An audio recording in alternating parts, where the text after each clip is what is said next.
Et bonjour à tous et bienvenue tous dans cette nouvelle vidéo sur un film d'animation. Et aujourd'hui, on va parler d'un film assez récent, le film entre guillemets le plus ancien d'un certain Ayumu Watanabe, dont je vais parler aujourd'hui.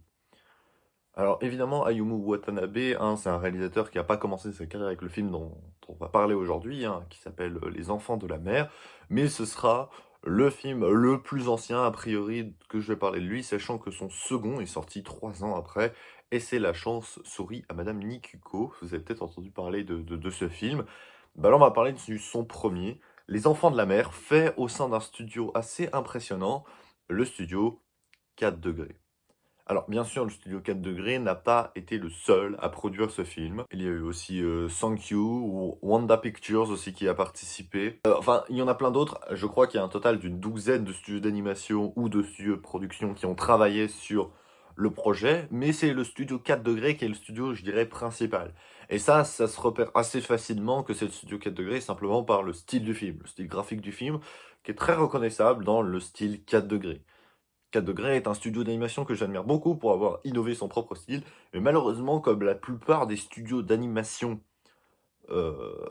qui innovent beaucoup et qui créent des choses différentes de ce qu'on peut avoir l'habitude de voir, malheureusement, ils sont pas éternels. Alors le studio 4 degrés a eu son moment de gloire, mais aujourd'hui, il est vrai qu'il est un peu plus question de savoir est-ce que ce studio a un avenir. Alors, peut-être, on l'espère, on le souhaite, mais c'est vrai que même à l'époque, en 2019, quand Les Enfants de la Mer sort, c'était déjà un petit peu compliqué. Alors, ça va être un petit sursaut, mais voilà, le studio de 4 degrés, c'est plutôt les années 2000 et un petit peu les années 2010, mais la fin des années 2010, donc en 2019, c'est déjà un petit peu la fin, et c'est dommage. Et c'est pas le seul, alors évidemment, on peut parler de beaucoup de studios d'animation comme ça, on peut parler même de Ghibli, qui est sur la fin là clairement, même si ça a duré pendant très longtemps quand même, ça a duré 40 ans. D'autres studios malheureusement ont été un peu forcés et ça c'est dans des circonstances très tragiques, je pense notamment à KyoAni, Kyoto Animation qui, voilà, on connaît les circonstances, de la chute de Kyoto Animation, c'est pas de leur faute. Même s'ils essaient de se reconstruire, ça commence à être compliqué, mais Kyoto Animation a quand même, cette très très bonne réputation d'être clairement l'un des meilleurs studios d'animation japonais en termes de conditions de travail, ce qui est pas rien parce qu'on rappelle que les conditions de travail dans l'animation japonaise sont quand même assez rudes, avec des gens qui sont mal payés ou qui travaillent beaucoup trop ou les deux.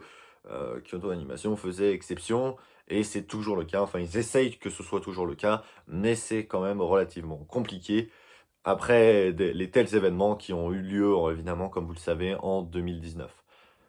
D'autres exemples sont peut-être à donner, évidemment, plein de studios sont assez intéressants et originaux, mais on va pas revenir là-dessus tout de suite. Il y aura des vidéos, bien sûr, sur certains studios d'animation dont je trouve qu'il est intéressant de parler d'eux. Pas forcément pour dire que des bonnes choses ou des choses innovantes que ces studios ont apportées, mais juste pour relever certaines choses. Ose des fois problématiques. Je pense notamment à One Pictures, sur lequel j'aimerais faire une vidéo dessus, qui est un studio un peu en demi-teinte entre animés absolument légendaires comme Black Butler, Sword Art Online ou plein d'autres, euh, pour ne citer que, et d'autres animés qui sont vraiment plus douteux, avec des conditions de travail assez pourries. La demi-teinte de A1 Pictures, ça, on en reparlera un jour dans une vidéo aussi. Puis évidemment, des studios d'animation, il y en a encore plein d'autres. On peut parler aussi de la Toei, de Madhouse aussi. Enfin, du studio MAPPA aussi, qui a l'air génial, mais en fait pas tant que ça. C'est... Voilà, il y a plein de choses à dire. Comme vous le savez, ça, je réserve ça pour les troisièmes vidéos, une fois toutes les 3 semaines, comme vous le savez, vidéo spéciale. C'est oui, ça va faire énormément de sujets de vidéos. Ça, je m'inquiète pas pour des sujets de vidéos. Là, il y en a un paquet. Là, j'ai des années de contenu devant moi. Ça, c'est pas un problème.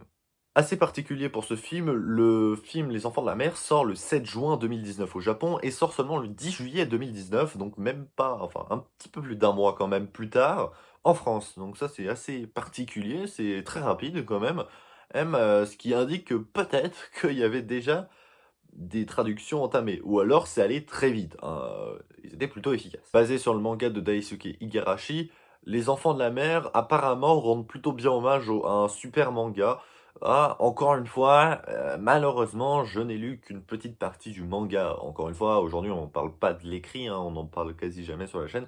Voilà. Après, voilà, c'est un manga adapté en film d'animation. En général, ces mangas-là, c'est clairement pas les plus célèbres. Après, ça veut pas dire qu'ils sont pas bons, hein. Ils sont même certains d'entre eux sont excellents. Mais voilà, c'est pas les mangas sur lesquels on va le plus revenir, le plus parler, parce que ce sont des mangas assez peu connus comparés aux grands blockbusters qui sont adaptés dans des animés de plusieurs saisons ou plusieurs centaines d'épisodes. C'est assez normal. Et même pour des animés courts, hein. Il y a des mangas qui sont très connus pendant des animés courts. Enfin voilà, vous connaissez la chanson. Si vous êtes adapté en animé, le manga va quand même avoir un écho un peu plus important. Alors, notre ami Ayumu Watanabe, alors j'ai essayé de me renseigner s'il avait un quelconque lien avec Shinichiro Watanabe, le célèbre réalisateur de Cowboy Bebop et Samurai Champloo, qui est certainement l'un des plus grands réalisateurs d'animé de tous les temps. Euh, eh bien, j'en ai pas trouvé. Alors peut-être que j'ai loupé des informations, mais d'après mes recherches, il y a aucun lien entre les deux. Ça aurait été stylé, mais non, désolé, je n'ai rien trouvé à ce sujet. Si vous avez peut-être une information que j'ai loupée, je suis preneur, hein, bien sûr. Alors, Ayumu Watanabe a commencé sa carrière en 1998 sur un court-métrage Doraemon et fera non ni plus ni moins 4 longs-métrages Doraemon entre 2003 et 2008 par la suite. Donc voilà, Doraemon, beaucoup de Doraemon dans son début de carrière. Mais cet homme n'a évidemment pas fait que du Doraemon et est passé direct en 2019 aux Enfants de la Mer. Il y a eu quelques grosses productions qui ont été faites entre-temps. Et je pense que sa plus grande création en animé de sa carrière, c'est clairement Space Brothers entre 2012 et 2014. Or, l'animé, je crois qu'il a aussi fait Space Brothers Number Zero, le film d'animation. Il me semble que c'est lui aussi. Donc voilà, Space Brothers, pour moi, c'est clairement la plus grande œuvre de sa carrière. Une, un superbe animé que je recommande et dont on va peut-être faire une petite vidéo un de ces jours. Il y a aussi Nazo no Kanojo X en 2012 et un animé slash jeu vidéo plutôt, mais lui il a fait l'animé extrêmement connu, vous avez forcément vu des mèmes autour de ça, c'est évidemment Ace Attorney qui a été fait entre 2016 et 2019. Ça, vous avez forcément vu déjà les images de ce jeu, hein, tellement que c'est mythique. Il a aussi fait Après la pluie en 2018, un autre animé, et également Komisanoa Kyomoshu Desu, à savoir Komi cherche ses mots, qui est sorti sur Netflix, hein, vous avez peut-être vu cet animé, avec là encore une animation relativement particulière, hein. Pas parce qu'elle est pas belle, hein, mais juste parce qu'elle est assez unique. Et maintenant, on va tout de suite parler du film d'animation. Alors comme je le disais, Les Enfants de la Mer commencent exactement comme on l'attend avec un film 4 degrés. Discours assez particulier sur un souvenir d'enfance du personnage principal qui s'appelle Ruka, le chant des baleines qui est important, la mer sera à l'origine de tout. Des dialogues qui n'ont pas beaucoup de sens au début du film. Mais là encore, on n'est pas sur quelque chose où il faut tout essayer de comprendre dès le premier coup. Parce que c'est vrai que si on essaie de s'attacher mot pour mot à ce qui est dit dans ces premières minutes, on est un peu en mode «Hein? Qu'est-ce qu'il raconte? On comprend rien». C'est normal et c'est le but en fait de ces débuts de séquence, c'est un peu nous plonger dans l'ambiance, dans l'univers et peut-être dans les questionnements qui vont venir par la suite, mais pas réellement d'essayer de nous dire quelque chose de concret et qu'on doit comprendre un truc clair à la ligne et que tout le monde doit avoir le même suivi. Ce que je veux dire, c'est que par exemple, il y a des animés, des films, d'animation ou pas d'ailleurs, qui nous indiquent des éléments factuels les uns après les autres. Il se passe ça, ça, ça, ça, euh, au début d'un film pour qu'on comprenne et qu'on soit bien dans la situation initiale, avant d'y apporter une complication. Mais là, avant d'apporter la situation initiale, on nous apporte en fait déjà des premiers questionnements qui vont venir par la suite. Donc forcément, quand tu as des questionnements qui sont normalement provoqués par la complication, qui sont apportés avant la situation initiale, forcément, c'est pas très logique comme ordre. Donc là encore, faut plutôt se baser sur ce qui va venir par la suite. Ça veut pas dire que ce qui est dit au début ne veut rien dire, hein, c'est pas ce que je dis, mais c'est juste que on ne doit pas forcément en tirer des conclusions dès maintenant. Après, évidemment, on peut revenir dessus avec les éléments qu'on va avoir par la suite, mais si vous ne vous basez que sur ces premières minutes, effectivement, vous n'allez pas pouvoir dégager grand-chose, et c'est normal. On a du coup le personnage de Ruka, qui est le personnage principal du film, et qui va, déjà dès le début, dans ses vacances d'été, va créer des problèmes avec une équipe de volley, avec son équipe de volley, en se vengeant d'un croche-patte qui a été fait par une de ses adversaires, en lui foutant un coup de coude dans la gueule au moment d'attaquer un geste au handball. Euh, Bon, c'est pas très sympathique. Elle dit c'est elle qui a commencé, une attitude peut-être un peu d'enfant aussi, et dans une attitude aussi très refermée et très victime en fait. Victime pas dans le sens que personne ne la respecte, mais plutôt dans le sens de ce qu'elle s'impose à elle-même. C'est-à-dire que elle se referme sur sa petite douleur. Alors après, elle a juste trébuché par terre, elle a un peu mal. Je pense qu'après, faut pas trop exagérer, elle a pas perdu sa jambe, mais disons, elle a peut-être un peu mal, elle s'est sentie agressée, elle s'est vengée. Mais elle va pas dire j'ai eu mal, c'est voilà. Parce que je me suis vengé, et voilà. Et moi, je dois souffrir en silence et les autres vont se plaindre. Alors après, c'est vrai qu'une écorchure au genou comparée à un nez cassé, bon, après, on peut essayer de faire la comparaison, et effectivement, dire que la réaction est un peu disproportionnée, ça, c'est bien vrai. Mais voilà, on voit déjà une position un peu refermée de Ruka, ce qui se confirme assez vite avec ses parents, son père qui est gérant de l'aquarium, ou en tout cas d'une partie de l'aquarium où elle était quand elle était petite, qui a l'air quasiment absent de la maison, et une mère qui est un peu agressive et pas trop présente, un peu absente, avec beaucoup de laisser-aller. En fait, il y a tellement de distance entre tous les membres de la famille qu'on a presque l'impression, et on verra que c'est pas le cas, ou plus ou moins pas le cas, que la famille, que les parents sont divorcés. Les parents ne sont pas divorcés. Alors, ils sont séparés un plus ou moins, ils prennent de la distance, mais il n'y a pas de séparation fixe, il n'y a pas de garde partagée parce qu'il y aurait une séparation. Avec toute cette distance qu'il y a entre tous ces membres de famille, on a presque l'impression que c'est le cas, mais en réalité, c'est pas le cas. Le père est juste moins présent à cause de son travail, mais finalement, est-ce qu'il s'est vraiment embrouillé avec sa femme? À vrai dire, j'ai toujours eu le doute dans le film. Est-ce qu'il y a vraiment une séparation, une rupture dans le couple? Ça, c'est jamais évident. Et en vrai, on pourrait dire oui, mais on pourrait dire non aussi. C'est pas très clair en soi. Et c'est justement dans l'aquarium de son père qu'il va faire la rencontre d'un jeune garçon assez particulier qui plonge dans les bassins des poissons, un certain Oumi. Alors, ce Oumi est un enfant de la mer et a besoin absolument d'eau de temps en temps pour éviter de se dessécher.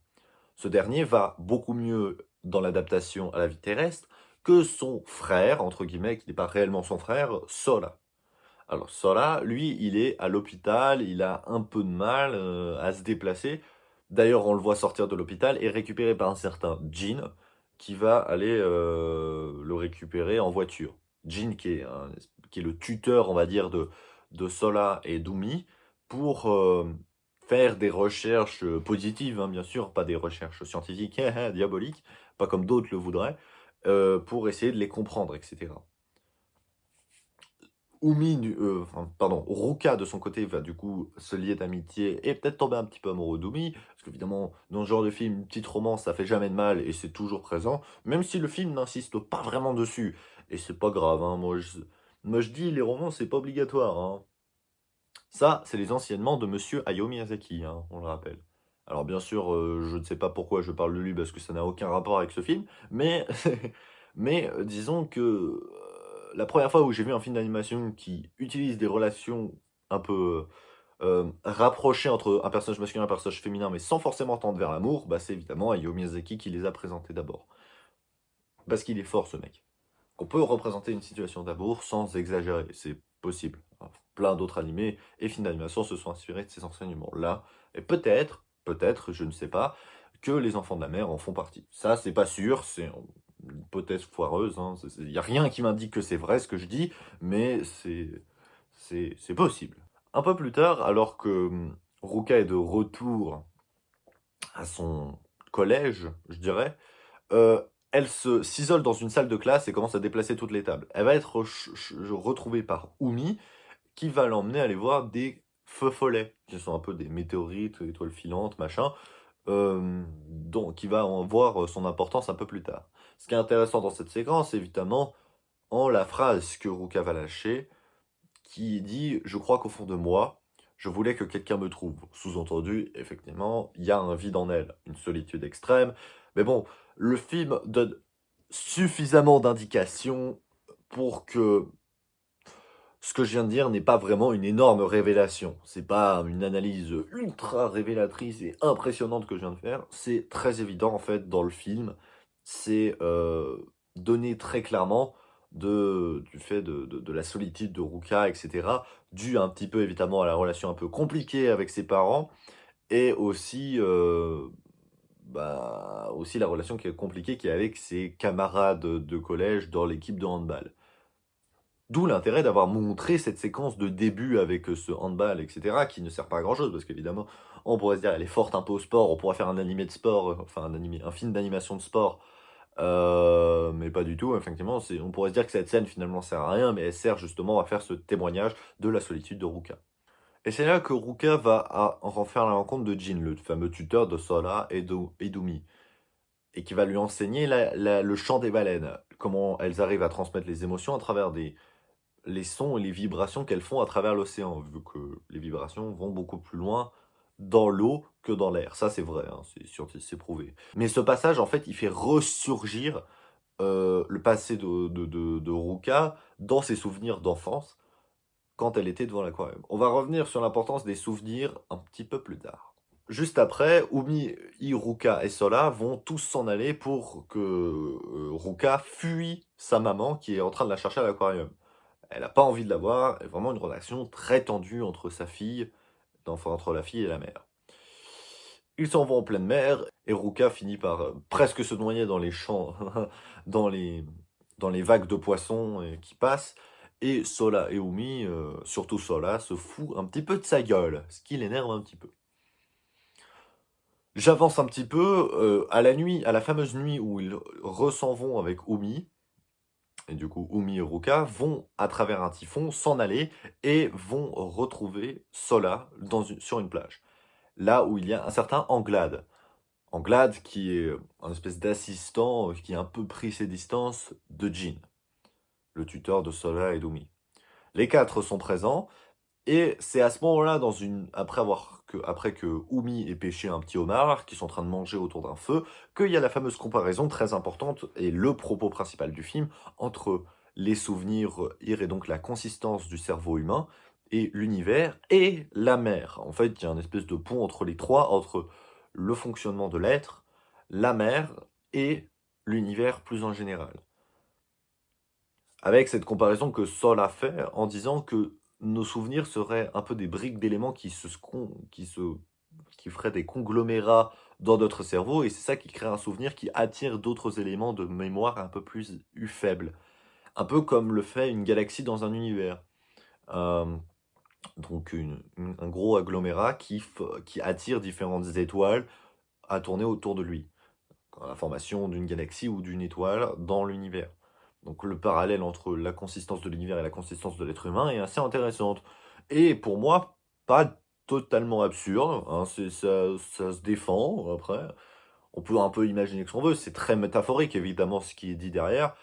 Et juste après cette nuit, Sola s'en va, disparaît dans la mer, et laisse le petit fragment de météorite qu'il gardait en lui à Loka. Ensuite, avec ce fragment de météorite en elle, elle va retrouver Umi et aller à l'aide de Dédé, une exploratrice qui connaît toute la mer, vieille un peu, qui fait un peu flipper d'ailleurs, vont aller direction le lieu de la cérémonie. Alors, la cérémonie, en fait, on ne comprend pas vraiment ce que c'est. On parle d'une cérémonie de naissance, mais on n'a pas plus d'informations pour le moment sur quelle est cette naissance. Au début, je croyais vraiment que c'était genre un petit baleineau qui allait naître et que ça allait être trop mignon, quoi. Non, pas trop, en fait. C'est pas le délire du film. Et pour un petit peu anticiper ce qui va venir à ce moment-là de la naissance, en fait, c'est le fragment de météorite qui va agir comme une ouverture à la mer, comme un sexe féminin. Ouais, un utérus, c'est clairement, le mot est d'ailleurs complètement lâché hein, dans le film. Hein. Non, c'est vraiment ça. Et que c'est l'univers entier, le ciel si on veut, qui va pénétrer la mer pour la mer M-E-R, quoi, bien précisant. On sait jamais, pour créer un amalgame de vie et une explosion de nouveaux êtres. Alors ça, c'est clairement un petit clin d'œil, même plus qu'un petit clin d'œil, un énorme clin d'œil à la mythologie grecque, évidemment, où la terre Gaïa a été remplacée par la mer. Je reviens un peu sur la mer, etc. juste après, mais évidemment fécondée par Ouranos, le ciel. Alors, à la base, normalement, c'est Gaïa la Terre. Alors après, c'est de la Terre dans le sens de... Gaïa, j'ai l'impression que c'est plus la Terre dans le sens du solide, plus que dans le sens de l'astre Terre. C'est pas trop clair, mais parce que évidemment les Grecs anciens aimaient bien mettre plusieurs versions différentes, parce que il y a certaines versions qui suggèrent que Gaïa s'est fécondée toute seule. Ça aussi, ça existe. Et que de par la fécondation de Gaïa avec Ouranos ou de Gaïa avec elle-même, ça a donné la mer. À savoir deux possibilités. Pontos, qui est la partie masculine de la mer, et la mer féconde, donc la partie féminine de la mer, de l'océan, à savoir Thalassa, un mot que l'on connaît, évidemment.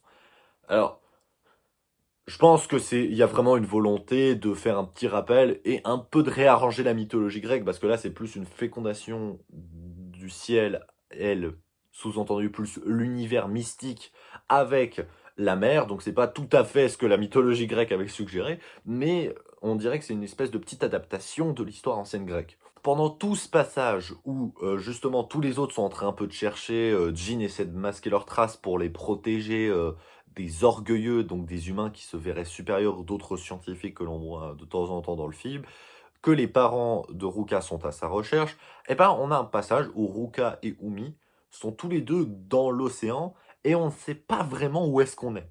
Et comme je dis, c'est pas important. Alors, quand je dis on sait pas où est-ce qu'on est, c'est pas on sait pas où est-ce qu'on est du tout. Évidemment, on sait qu'on est dans la mer, dans l'océan, voilà. Mais on peut pas difficilement être plus précis. Il y a un moment, j'ai l'impression que Ruka est à l'intérieur d'une baleine, il y a un moment, elle est dans un rat de poisson, il y a un moment, elle est dans un tourbillon.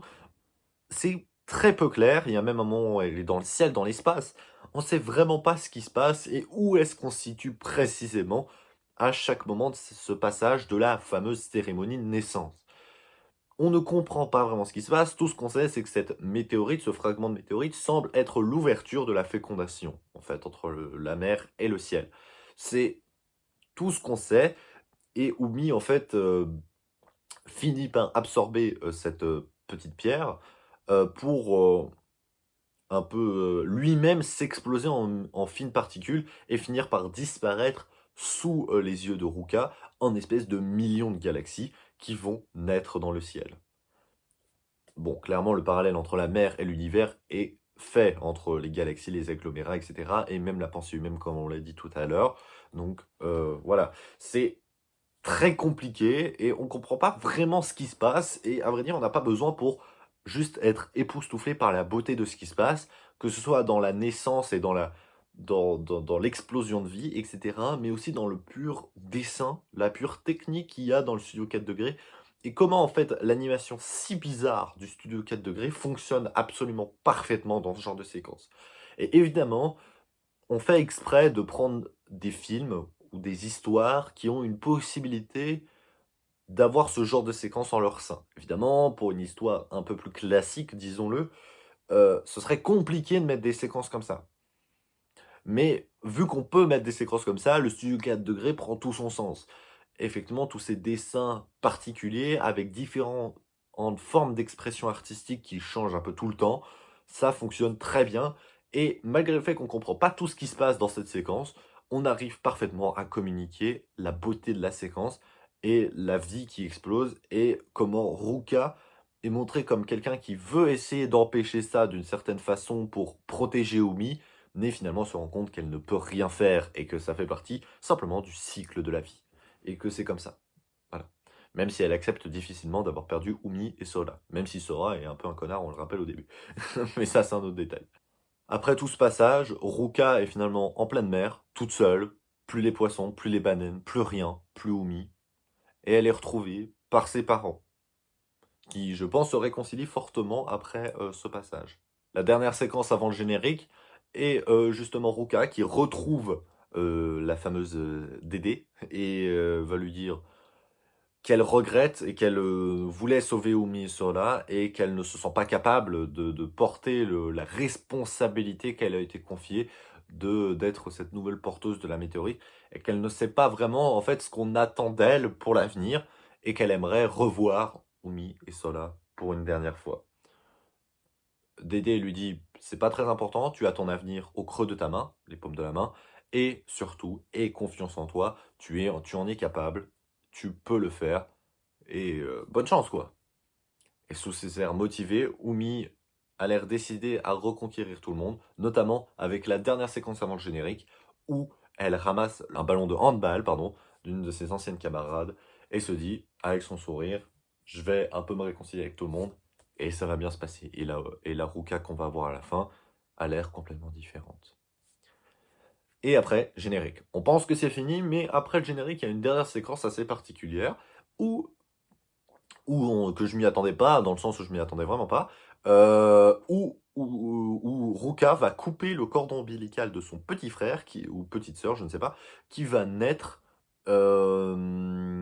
donc de ses parents. Alors, est-ce que son père est toujours le même? Je ne sais, il n'est pas présent, on ne sait pas, mais en tout cas, la mère, c'est validé. Donc, ça va être son petit frère, sa petite sœur, et elle arrive à le faire en hésitant un petit peu à couper ce cordon, en disant j'ai donné la vie. Enfin, j'ai donné la vie et j'ai permis à la vie de s'exprimer plutôt. Un truc comme ça. C'est un peu magnifique et témoigne en fait que la naissance finale de cet enfant est dans la vraie dernière séquence. Elle va marcher sur la plage en espérant revoir Umi et Sora. On s'attend à Umi et Sora qui sortent de la mer et qui reviennent, alors qu'en fait ils sont plus là, il ne faut pas s'attendre à ce qu'ils reviennent, mais on s'y attend un petit peu, on a envie qu'ils les revoient. Et finalement, ce qui sort de la mer, c'est juste un petit crabe qui fixe Isruka, comme pour lui dire, il y a des grandes choses qui t'attendent. Et là, le film se coupe, c'est terminé. Pas de générique derrière, vu que le générique a déjà eu lieu avant. C'est terminé, point final. Absolument incroyable. Alors, certes, on est peut-être un petit peu perdu par cette séquence. Le fait que déjà Ruka est un petit frère, ok, pourquoi pas. Et ensuite qu'il y a ce petit crabe qui vient la fixer à la fin. On peut imaginer que c'est peut-être une réincarnation d'Umi et Sora. On n'en a aucune idée, hein. On va pas commencer à faire des théories fumeuses, mais c'est possible. Et nous, évidemment, on est évidemment subjugués en tant que spectateurs parce que on ne sait pas ce que veut dire Watanabe par cette fin. Et du coup, on essaie de spéculer un petit peu. Et pour moi, ma spéculation, c'est que Umi ou Sora, peut-être Umi, je mets plus une pièce sur Umi, s'est réincarné dans ce petit crabe.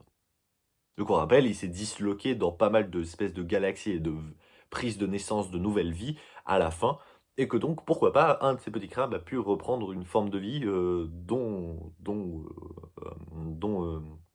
donc il proviendrait de Umi. Pourquoi pas? Ça peut se défendre. Ça, c'est une théorie, vous pouvez interpréter cette fin comme vous le souhaitez. Et voilà, j'espère que cette vidéo vous a toujours plu. Mon but est toujours le même, hein, essayer de vous transporter dans un film, etc., en essayant d'y apporter des éléments analytiques, même si pour ce genre de film, voilà, c'est assez compliqué d'y apporter des éléments analytiques, parce que tout est dit, en fait, dans le film, tout est clair. Et les seuls moments pas clairs, en fait, c'est pas des trucs qui sont pas clairs à expliquer, mais des trucs pas clairs dans le sens du visuel. Et du coup, je vous invite en fait plus à voir, parce qu'il faut voir ce film en fait pour comprendre la beauté artistique du studio 4 degrés. Le studio 4 degrés, si vous n'avez jamais vu une œuvre du studio 4 degrés, il faut absolument foncer. C'est quelque chose d'important, que ce soit un film d'animation ou un animé d'ailleurs, ça ne change rien. C'est juste exceptionnel dans leur communication artistique et dans une animation qui est très particulière. Pas dans le sens qu'elle est bizarre, mais plus dans le sens qu'elle est unique. Et ça, c'est quelque chose qu'on ne pourra jamais enlever au studio 4 degrés. Et voilà. Et on se retrouve du coup la semaine prochaine. La semaine prochaine pour la fin de Steins Gate. On va parler du coup des épisodes 23 et 24. La fin de Steins Gate. Et ainsi que l'épisode spécial 25, entre guillemets, à savoir l'OAV de Steins Gate. On va parler. Peut-être que je vais revenir un petit peu sur l'OAV de Steins Gate 0 pour dire à quel point elle ne sert pas à grand chose celle-là. Je verrai encore, pas sûr que je revienne vraiment dessus, mais en tout cas épisode 23-24 et OAV de Steins Gate, avant la dernière vidéo de Steins Gate, bien sûr, sur le film d'animation, même s'il n'est pas ouf, je le rappelle. Et dans 2 semaines, bien sûr, il y aura une nouvelle vidéo sur un film d'animation. Et sur ce, je vous dis, à plus tout le monde.